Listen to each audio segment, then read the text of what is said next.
зөвшөөрчөөд үйл ажиллагаа явуулах гэхээр орон нутгийн иргэдийн эсэргүүцэл гэж яриад байдаг хоорондоо одоо үйл ойлголцол нь манай орон нутагт яг ямар өгөөж ирэх юм бэ? Биднэрт ямар өгөөжтэй бэ гэдгийг нь асуудлаас ингээд энэ маргаа эхэлдэг.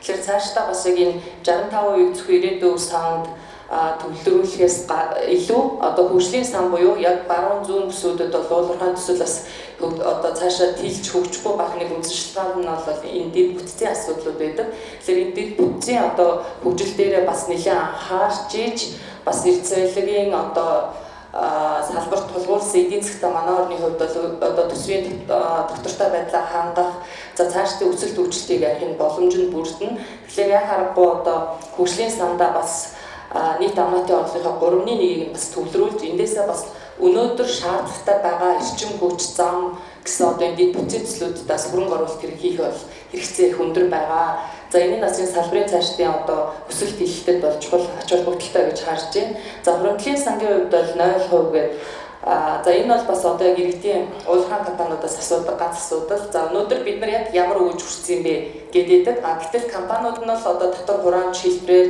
тухайн төслийн нийт өгөөжийн 50-аас дээш хувийг төр дүрхэд зүйтэй маа гэдэг дээр бас ингээд санаачлалт нэгдээд одоо эхнээс засгийн газартаас хувийн хвшлүүд ингээд санамжчгээ зураад явж байгаа. Хуримтлалын сан дээр бас энэ роялтигийн одоо хойролтын 3/1-ийг хийгээд өнөөдөр бас яг ирээдүйд амьдарч байгаа иргэдээс гадна өнөөдөр одоо амьдарч байгаа иргэдэд бас өгөөжийг нь одоо нэмэгдүүлэх тал дээр бодиттой үр дүнтэй ажил болох юм болов уу гэсэн байдлаар иймэрхүү одоо яг сангуудын хойролтыг бас зүйтэй хийх хэрэгцээ байна уу гэж харж байна. За мэдээж хөгжлийн сан бол бас түрүүний дурддгаар бол одоо яг төсвийн орлого 50 одоо ашигтай гарсан тохиолдол гэдэг маань нэг ч удаагүй хуримтлалтай байгаас сайдаас өөрөө хэлж байгаа.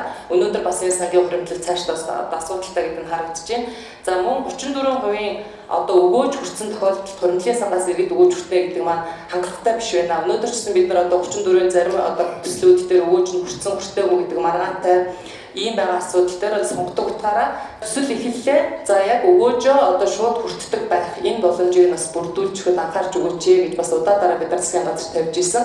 За энэ нь бас одоогийн засгийн газрын үед бол амнаатаар 34% орлуулах гэдэг энэ ажил бас ийдээ санаачлаг гараад явж байгаа. Энэ олон жил одоо үргэлжилж байгаа энэ маргаан дээр бас эцс болоод за яг одоо иргэд энэ өгөөжийнхөө бодит 34% хүртэх энэ боломж нөхцөлийг бүрдүүлэх юм болов уу гэж харж байна. Тэгэхээр энэ хүрээндээ бас яг хууль эрх зүйн орчны зохицуултыг хийгээд компаниудад одоо үйл ажиллагаа доктортой урт хугацаанд одоо үйл ажиллагаа доктортой авах тэр боломж нөхцөлийг нь бүрдүүлэх нь чухал байна. Аль ч засгийн газрын үед бол одоо гаргасан шийдвэртэй одоо тууштай байгаад за үйл ажиллагааг бол доктортой авах тал дээр бас дэмжлэг үзүүлж ажиллах зүйтэй болов уу гэж бодож байна.